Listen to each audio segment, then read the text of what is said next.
Bismillahirrahmanirrahim. Assalamualaikum warahmatullahi wabarakatuh. Alhamdulillahi rabbil alamin. Wassalatu wassalamu ala asyrafil anbiya'i wal mursalin, Nabina Muhammadin wa ala alihi wa sahbihi ajma'in. Ya ayyuhalladzina amanu taqullaha haqqa tuqatih wa la tamutunna illa wa antum muslimun. Subhanaka la ilma lana illa ma 'allamtana innaka antas samiul alim. Amma ba'd, fa ikhwani wa akhwati fid din rahimani wa rahimakumullah. Menjelang berbuka puasa pada sore hari ini, insyaallah kita akan sedikit membahas tentang agresi Yahudi ke Gaza yang telah terjadi, sudah masuk hari ke-7. Sampai hari ini jumlah yang terbunuh mudah-mudahan mati syahid insyaallah mencapai 170 orang, dan yang terluka sudah 1000 lebih, dan agresi terus berjalan.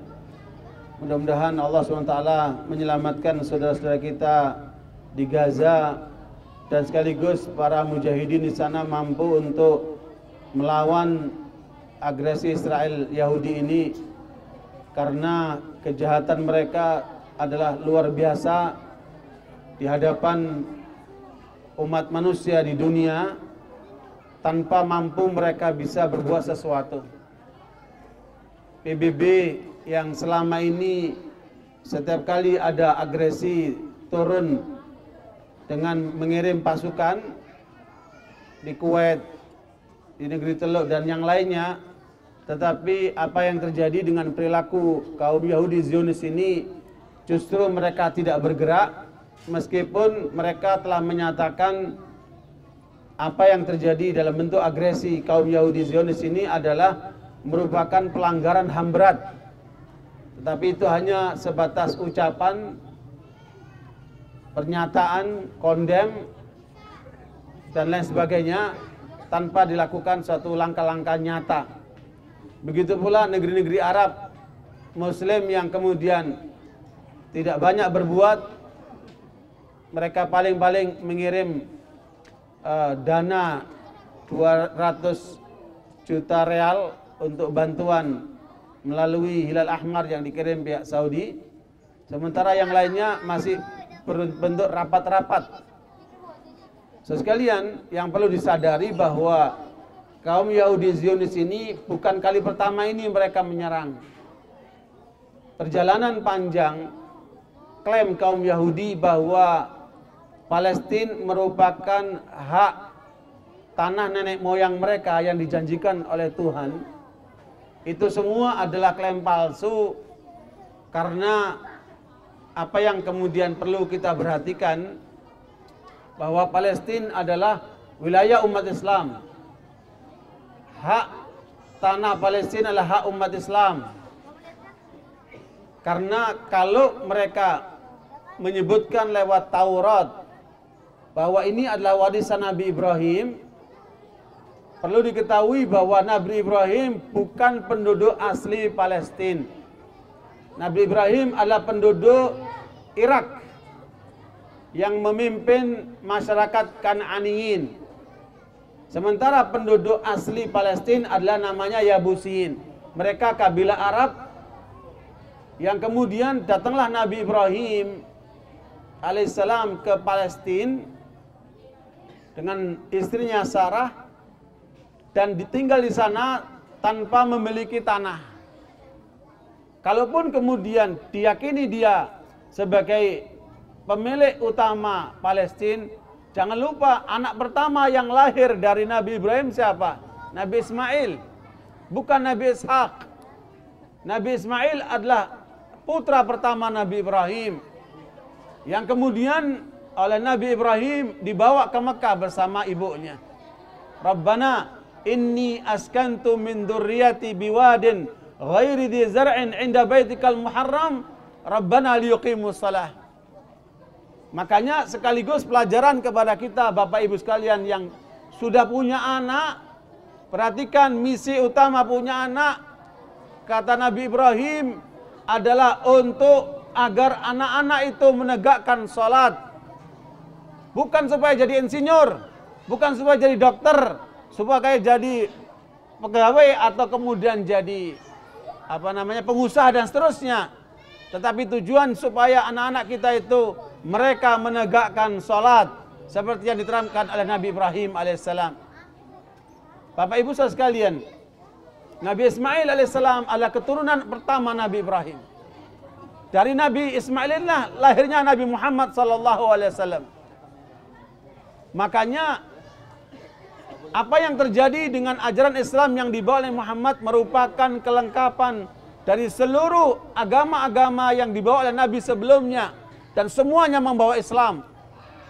Karenanya saudara sekalian, Allah menjadikan agama Islam yang dibawa oleh Muhammad SAW terkait dengan nabi-nabi sebelumnya. Kalaupun kemudian lahir dari Sarah, seorang lelaki kedua dari Nabi Ibrahim, anak Nabi Ibrahim, yaitu Nabi Ishak. Dan dari Nabi Ishak inilah lahirnya Nabi Yakub, yang kemudian dikenal dengan Israel. Jadi istilah nama Israel itu muncul sebagai julukan bagi Nabi Yakub. Israel artinya anak hamba Tuhan. Israel artinya hamba Tuhan. Yang dimaksudkan adalah Nabi Yakub. Dan jangan lupa, dari sekian banyak anak Nabi Yakub, antara mereka kemudian bermasalah yang diceritakan oleh surat Yusuf. Makanya Bapak Ibu saudara sekalian, orang tua agar tahu tentang tabiat anak, pelajarilah surat Yusuf. Yang salah di masyarakat kita, kalau ibu-ibu hamil maka bacanya surat Yusuf supaya anaknya lahirnya cakep. Bukan itu tujuan surat Yusuf itu. Ada 1000 lebih pelajaran dari surat Yusuf itu. Di antaranya bagaimana mengelola anak-anak ini. Dan ciri yang paling banyak menonjol antara anak adalah suka ada kedengkian antara mereka. Akibatnya kemudian oleh mereka Nabi Yusuf disingkirkan di antara keluarganya. Bahkan kemudian pura-pura dimakan serigala, tapi kemudian dia dibuang ke dalam sumur. Sehingga dibawalah Nabi Yusuf oleh pelancong atau orang yang jalan sampai ke bawah ke Mesir. Sampailah kemudian cerita panjang di Mesir tentang Nabi Yusuf, sampai dia mempunyai kedudukan dan Nabi Yakub bersama keluarganya pindah semua ke Mesir. Jangan lupa Nabi Ibrahim alaihissalam dengan rombongan keluarganya di Palestina 200 tahun. Tapi Nabi Yakub dengan sama rombongan kaum keturunannya di Mesir 400 tahun. Harusnya klaim mereka itu Mesir itu milik mereka, bukan Palestina, karena di mereka di Mesir lebih lama. Contohnya Belanda ketika datang ke Indonesia 350 tahun. Mereka beranak pinak di sini.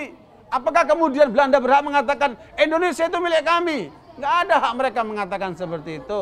Mereka pendatang. Sama halnya ketika mereka kaum Yahudi datang kemana? Ke Mesir dan seterusnya. Nah, barakallahu fikum saudara sekalian, makanya tidak ada alasan kuat bagi kaum Yahudi mengklaim Palestina sebagai negeri mereka. Tetapi justru Allah mengikatkan Islam dengan Palestina. Kenapa? Karena mayoritas para nabi-nabi itu ada di Palestina. Ikhwan barakallahu fikum, di Al-Quran ada 5 ayat yang menjelaskan tentang Palestina dan sekitarnya adalah negeri yang diberkahi. Ayat yang paling terkenal, saudara sekalian, adalah ayat yang ada dalam surat Al-Isra. Ayat pertama surat Al-Isra. Yang dimana Allah mengaitkan Nabi Muhammad SAW ketika Isra Mi'raj sampai ke Sidratul Muntaha. Itu dari mana itu? Dari Mekah menuju ke Masjid Al-Aqsa, baru kemudian ke Sidratul Muntaha. Ikhwan barakallahu fikum, a'udzubillahi minasyaitonir rajim. Subhanalladzi asra bi 'abdihi lailan minal masjidil harami ilal masjidil aqsa alladzi barakna haulahu linuriyahu min ayatina innahu was-sami'ul basir. Allah memberikan kesempatan kepada Nabi Muhammad SAW dengan menjalankannya sebagai hamba. Perhatikan, kalau sebagai hamba itu berarti dengan badan dan ruhnya. Karena dengan posisi sebagai hamba, badan dan rohnya. diberangkatkan malam itu dari Masjid Haram ke Masjid Aqsa, yang dimana Allah memberkahi apa yang ada di Masjid Aqsa dan sekitarnya. Karenanya, saudara sekalian, alhamdulillah saya telah berkunjung ke Baitul Maqdis. Semuanya ngomong begini, bagaimana mau dengerin tuh? Semuanya ibu-ibu ngobrol. Ala kulli hal barakallahu fikum, saya berkunjung ke Baitul Maqdis membawa rombongan untuk napak tilas perjalanan para nabi untuk melihat apa yang sebenarnya di Palestina itu.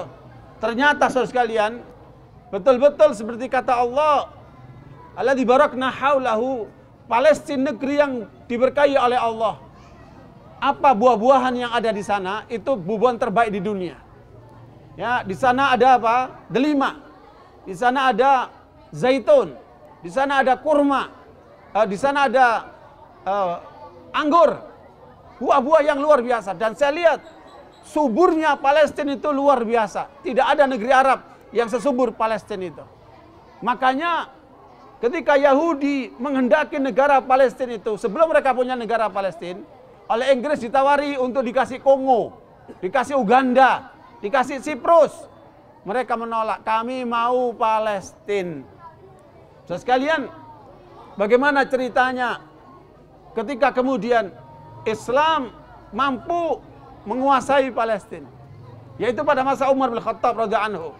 Ringkasnya, bahwa pasukan para sahabat radhiyallahu anhum yang dipimpin oleh Abu Ubaidah Amr bin Jarrah radhiyallahu anhu ternyata mampu mengalahkan kekuatan kaum Nasara, yaitu yang dibawa kaum Romawi, yang kemudian kunci-kunci Palestina diserahkan kepada Umar bin Khattab radhiyallahu anhu, dan beliau sendiri datang ke sana.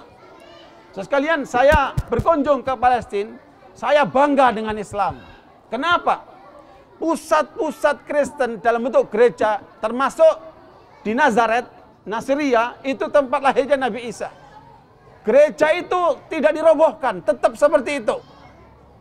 Umar bin Khattab radhiyallahu anhu tidak merobohkannya, tetapi kemudian dibikin masjid di depannya. Kita sebagai umat Islam luar biasa merasa bangga. Kenapa? Orang Islam bukan orang-orang jahat. Orang Islam bukan anti agama.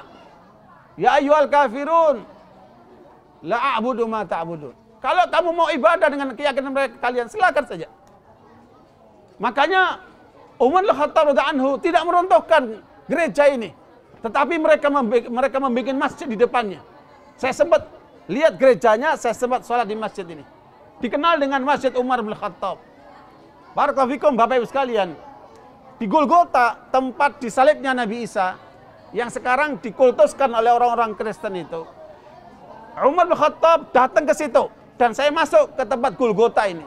Tempat Nabi Isa katanya, kata mereka, itu disalib, padahal tidak. Nah, Umar bin Khattab masuk ke tempat Golgota ini, mereka minta supaya sholat di situ. Nah, Umar bin Khattab menolak. Umar bin Khattab sempat sholat di gereja yang tempat lahirnya Nabi Isa. Karena di sana tidak dikultuskan seperti yang di sini, di Golgota. Karena kalau nanti Umar bin Khattab sholat di situ akan menjadi alasan nanti orang Islam sholat di situ lagi repot. Makanya dibikin masjid di depannya. Di depan Golgota dibikin masjid. Dikenal juga Masjid Umar Khattab. Makanya saudara sekalian, itulah toleransi orang Islam. Coba lihat Spanyol ketika jatuh ke tangan kaum Nasara. Apa yang terjadi? Masjid-masjid dirubah oleh mereka. Menjadi apa? Menjadi tempat gudang, tempat untuk kuda dan lain sebagainya. Mereka hinakan. Tapi alhamdulillah mulai sekarang Turki mengembalikan peranan gereja yang tadinya sudah tidak berfungsi itu. Peranan masjid tidak berfungsi itu. Nah, itu di wilayah Turki, mudah-mudahan nanti ke depan kalau umat Islam berjaya di Spanyol bisa mengembalikan lagi peranan masjid untuk kembali sebagai masjid, tidak lagi sebagai gudang dan seterusnya seperti itu. Ikhwani barakallahu fikum. Paling tidak saya ingin menyampaikan supaya tahu bagaimana konspirasi Yahudi Zionis untuk masuk ke Palestina. 200 tahun yang lalu, 300 tahun yang lalu, tidak ada klaim Palestina milik Yahudi, tidak ada. Pada tahun 1897, 200 tokoh Yahudi dunia berkumpul di Switzerland, dipimpin oleh Herzl. Yang kemudian mereka menyepakati 50 tahun ke depan kita harus punya negeri Israel di Palestina. Karena itu mereka merancang. Nah, rancangan inilah dikenal dengan protokol Zionis, protokol Zions, protokolat Hukama Suhyun. Itu dibuat di Switzerland tahun 1897. 50 tahun ke depan kita harus punya negeri Israel. Dan dari sejak itu mereka melangkah satu demi satu untuk bisa mencapai memiliki negeri Palestina itu untuk diklaim sebagai negeri Israel. Atas dukungan Inggris, yang di belakang pemerintah Inggris ini juga kelompok Zionis yang memudahkan kaum Zionis memiliki wilayah Palestina dengan paksa, dengan cara penjajahan, dan yang kemudian tahun 1947 Yahudi berhasil menguasai sebagian bumi Palestina, dan 1948 baru diakui oleh PBB. So sekalian, setelah itu kemudian mereka melakukan tindakan-tindakan agresi dengan mengusir warga Palestina, dengan membunuh mereka, dengan memenjarakan mereka. Bayangkan, sekitar lebih 4 juta orang Palestina terusir dari negerinya. Mereka menjadi pengungsi-pengungsi. Apakah di Lebanon, apakah di Yordan, apakah kemudian di Syria ataupun yang lainnya. Mereka menjadi pengungsi, 4 juta lebih orang Palestina. Kemudian yang dipenjara Bani Israel ini ada sekitar 12.000 warga Palestina yang dipenjara oleh mereka, di penjara-penjara Zionis itu. Kemudian sekalian terjadilah perang teluk, perang antara kaum Yahudi dan bangsa Arab Islam tahun 67. Ya, kemudian mereka ingin melakukan ekspansi. Dan jangan lupa sekarang ini bumi Palestina yang dikuasai oleh kaum Yahudi Zionis sudah mencapai 80%. Kemudian masalahnya apa? Ketika kemudian di daerah Ramallah yang dikuasai oleh Mahmud Abbas, dan ini adalah kelompok nasionalis. Sementara di Gaza itu kelompok Islamis. Mereka tidak mau menyerang yang Ramallah ini, yang nasionalis. Yang diserang mana? Yang Islamis, yang ada di Gaza itu. Dan jangan lupa sekalian, Izzuddin Al-Qassam adalah Salafi jihadi, yang kemudian memimpin jihad melawan kaum Yahudi Zionis itu. Dan sekarang ditakuti oleh kaum Yahudi Zionis itu. Mereka berhasil menciptakan senjata-senjata mutakhir untuk dikirim ke pusat-pusat kota Yahudi itu. Inilah yang ditakuti oleh mereka. Karenanya sekalian, kita tidak bisa membantu mereka dengan kekuatan-kekuatan yang nyata, tetapi kita bisa membantu dengan dukungan dana, dengan dukungan politik, dengan doa paling tidak untuk saudara-saudara kita di sana. Karena itu, barakallahu fikum, jangan kita berhenti mendoakan saudara kita di Palestina. Insya Allah, sebagaimana sabda Rasulullah dalam riwayat Muslim dan cukup banyak, satakunu ta'ifatun min ummati dhahirina al-haqqi la yakhdhuluhum man khadalahum hatta ya'ti amrullahi wa hum kadzalik. Akan senantiasa ada sekelompok orang dari umatku yang membawa kebenaran. Mereka akan senantiasa menyampaikan kebenaran, membawa kebenaran sampai datangnya hari kiamat. Inilah yang kemudian disebutkan oleh Bukhari, Imam Ahmad yang lainnya, disebut dengan ahlul ilm. Mereka inilah orang-orang yang berilmu. Dan barangkali dari mereka inilah akan lahirnya ilmuwan-ilmuwan yang dapat menangkis itu Iron Dome yang dimiliki oleh Yahudi yang sekarang sulit untuk ditembus oleh sebagian skut-skut daripada para mujahidin itu. Perlu ilmuwan, perlu ulama untuk umat Islam bisa menghadapi kaum Yahudi itu. Yang kedua, satakunu isabatan min ummati yuqatiluna 'alal haqq la yakhdhuluhum man khadalahum hatta ya'ti Allahi wa hum kadzalik. Akan senantiasa selalu kelompok umat Islam yang berperang di atas kebenaran. Ini hadis yang kurang banyak dinukil. Padahal hadisnya sahih juga di Sahih Muslim, bahwa akan senantiasa ada sekelompok umatku berperang di atas kebenaran. Mereka membela kebenaran terus berlanjut sampai datangnya hari kiamat nanti insyaallah. Makanya Syekhul Islam Ibnu Taimiyah rahimahullah dalam Majmu' Fatawa menyebutkan dua kelompok yang akan membela Islam. Hum ahlul ijtihad wa ahlul jihad. hum ahlul istihad wa ahlul jihad. Kita tidak akan mampu mengalahkan Bani Israel itu kalau tidak mempunyai dua konsep ini. Hum ahlul istihad wa ahlul jihad. Yang kemudian dalilnya adalah falaula nafara min kulli firqatin minhum ta'ifatun liyatafaqahu fid dini wa liyundiru qaumahum idza raja'u ilaihim la'allahum yahdharun. Itu terkait dengan jihad dan terkait dengan ijtihad. Karena itu saudara sekalian, terutama para generasi muda, anak-anakku, kader-kader al-Islam, kalian harus menyiapkan diri untuk menempatkan diri dalam dua posisi ini supaya jadi ahlul ijtihad dan ahlul jihad untuk membawa misli Islam ini sebagaimana Allah menyebutkan walladzi arsala rasulahu bil huda wa dinil haq liyudhhirahu 'ala dini kullihi walau karihal musyrikun. Karenanya sekalian, kita senantiasa mengikuti Rasulullah, membawa petunjuk, melaksanakan amal-amal soleh demi untuk menegakkan agama Allah ini. Kalaupun nyawa ini harus lepas dari kepala. Makanya hal yang paling terus lakukan, berjuanglah jalan Allah, hidup mulia atau mati syahid. Barakallahu fikum, jazakallahu khair ala husni istimaikum. Wassallallahu alaihi Muhammad alhamdulillah amin. Wassalamualaikum warahmatullahi wabarakatuh.